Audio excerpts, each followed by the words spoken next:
আচ্ছা, আমরা কি আসলেই সম্পদ গড়ছি নাকি শুধু ধনী সাজার একটা কিস্তির ফাঁদে আটকে পড়ছি? আজকের এই আলোচনায় আমরা ঠিক এই প্রশ্নটারই উত্তর খোঁজার চেষ্টা করব আর দেখব কিভাবে এই দেখানোর অভ্যাসটা আমাদের নিজেদের অজান্তেই একটা আর্থিক সর্বনাশের দিকে ঠেলে দিচ্ছে। এই প্রশ্নটাই কিন্তু আজকের আলোচনার একেবারে মূলে। আমরা এমন একটা সময়ে বাস করছি যেখানে মনে হয় যেন চকচকে গ্যাজেট আর দামি পোশাকই সাফল্যের একমাত্র মাপকাঠি। কিন্তু এই যে বাইরের চাকচিক্য, এর পেছনে আমরা আসল কি দাম দিচ্ছি? তো প্রথমেই আমাদের ধনী হওয়া আর ধনী দেখানোর মধ্যেকার বিশাল পার্থক্যটা বুঝতে হবে। বিজ্ঞাপন, সোশ্যাল মিডিয়া সবকিছুই আমাদের দিনরাত বলছে যে দামি জিনিস কেনা মানেই সফল হওয়া, কিন্তু সত্যি বলতে কি এটাই আমাদের প্রজন্মের সবচেয়ে বড় একটা আর্থিক ফাঁদ। ঠিক তাই, সমাজ আমাদের শেখায় সফল হতে হলে দামি জিনিসের মালিক হতেই হবে। এই ধারণাটা কিন্তু জন্ম থেকে আমাদের মধ্যে থাকে না, এটা আমাদের মাথায় ঢুকিয়ে দেওয়া হয়। আর এই একটা মিথ্যার কারণেই বহু তরুণী তাদের ক্যারিয়ারের একেবারে শুরুতেই ঋণের এক গভীর জালে জড়িয়ে পড়ে। চলুন এবার সমস্যাটার আরও একটু গভীরে যায়। যখন কেউ মাসের পর মাস ধরে শুধু একটা ফোন বা একটা দামি ব্যাগের জন্য কিস্তি বা ইএমআই শোধ করতে থাকে, তখন সে আসলে নিজের অজান্তেই এক ধরনের আধুনিক দাসত্বের শিকলে বাধা পড়ে যায়। ব্যাপারটা কিন্তু খুবই সোজা। প্রত্যেকটা ইএমআই পেমেন্টের মাধ্যমে আমাদের কষ্ট করে আয় করা টাকাটা পকেট থেকে বেরিয়ে সোজা চলে যাচ্ছে ওই বড় বড় কোম্পানির মালিকদের পকেটে। এতে সম্পদ ঠিকই তৈরি হচ্ছে, কিন্তু সেটা আমাদের নয়, তাদের। তাহলে আসুন এই আর্থিক শত্রুটাকে ভালো করে চিনে নিই। কনজিউমার ঋণ বা কনজিউমার ডেট, এটা হলো এমন একটা লোন যা দিয়ে আমরা এমন কিছু কিনি যার দাম সময়ের সাথে সাথে শুধু কমতেই থাকে আর আমাদের জন্য 1 টাকাও আয় করে না। সোজা কথায় এটা নিজের পকেটে একটা ফুটো তৈরি করার মতো। এখন আমরা সেই মূল মন্ত্রটা শিখব যা এই ফাঁদ থেকে বেরোনোর আসল চাবিকাঠি।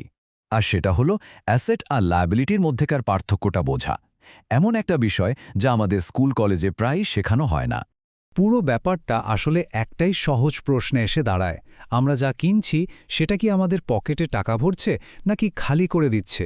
স্টক বা ইন্ডেক্স ফান্ডের মতো অ্যাসেট আমাদের হয়ে টাকা আয় করে, আর অন্যদিকে কিস্তিতে কেনা নতুন বাইক বা লেটেস্ট ফোনের মতো লায়াবিলিটি আমাদের কষ্টার্জিত টাকা পকেট থেকে কেড়ে নেয়। চলুন এবার একটা ছোট্ট গল্পের মাধ্যমে দেখি যে এই দুটো ভিন্ন আর্থিক পথের ফলাফল ঠিক কী হতে পারে। গল্পটা 2 বন্ধুকে নিয়ে। আমাদের গল্পে দুজন চরিত্র আছে। একজন হলো বন্ধু ক, যে মাত্র ২০ বছর বয়স থেকে মাসে $200 করে বিনিয়োগ করা শুরু করে। আর অন্যজন বন্ধু খ, যার মনে হয়েছিল আরে এখন তো জীবনটা উপভোগ করার সময়। সে একটু দেরিতে, মানে ৩০ বছর বয়স থেকে বন্ধু কয়ের চেয়েও বেশি টাকা, মাসে $300 করে বিনিয়োগ করতে শুরু করে। এখানে মূল পার্থক্যটা কিন্তু টাকার পরিমাণে নয়, বরং সময়ে। বন্ধু ক শুধু 10টা বছর আগে তার বিনিয়োগের যাত্রাটা শুরু করেছিল। চলুন দেখি এই 10 বছরের ব্যবধান শেষ পর্যন্ত কি বিশাল একটা পরিবর্তন নিয়ে আসে। আর ফলাফলটা এক কথায় অবিশ্বাস্য। 60 বছর বয়সে গিয়ে দেখা গেল বন্ধু কয়ের সম্পদ দাঁড়িয়েছে $1.2 মিলিয়ন, আর বন্ধু ক্ষয়ের মাত্র $7 লক্ষ। বন্ধু ক কম টাকা বিনিয়োগ করেও প্রায় দ্বিগুণ সম্পদের মালিক হয়েছে শুধু একটা কারণে, কম্পাউন্ডিংয়ের জাদু। অর্থাৎ তার বিনিয়োগ থেকে যে লাভ আসছিল সেই লাভের ওপরেও সে আবার লাভ পাচ্ছিল। এটাই হলো সময়ের আসল শক্তি। এতক্ষণ তো আমরা সমস্যা আর তার কারণ নিয়ে অনেক কথা বললাম। এবার চলুন সরাসরি সমাধানেই যাই। এখানে একটা সহজ কিন্তু খুবই কার্যকরী পরিকল্পনা দেয়া হলো।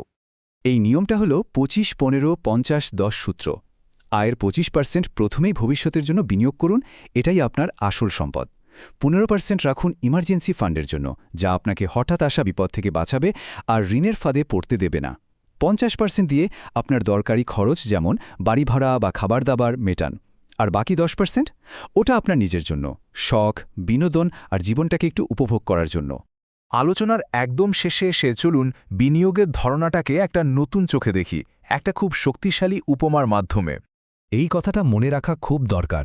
কুড়ির কোঠায় রাজার মতো জীবনযাপনের চেষ্টা করলে বাকি জীবনটা হয়তো শ্রমিকের মতোই কেটে যেতে পারে। আজকের ছোট ছোট ত্যাগ আর সঠিক পরিকল্পনায় ভবিষ্যতের আর্থিক স্বাধীনতার দরজা খুলে দেবে। একবার ভাবুন তো, আপনার বিনিয়োগ করা প্রত্যেকটা টাকা আসলে একজন সৈনিকের মতো, যারা আপনার হয়ে দিনরাত কাজ করে আপনার আর্থিক স্বাধীনতার একটা সাম্রাজ্য গড়ে তুলছে।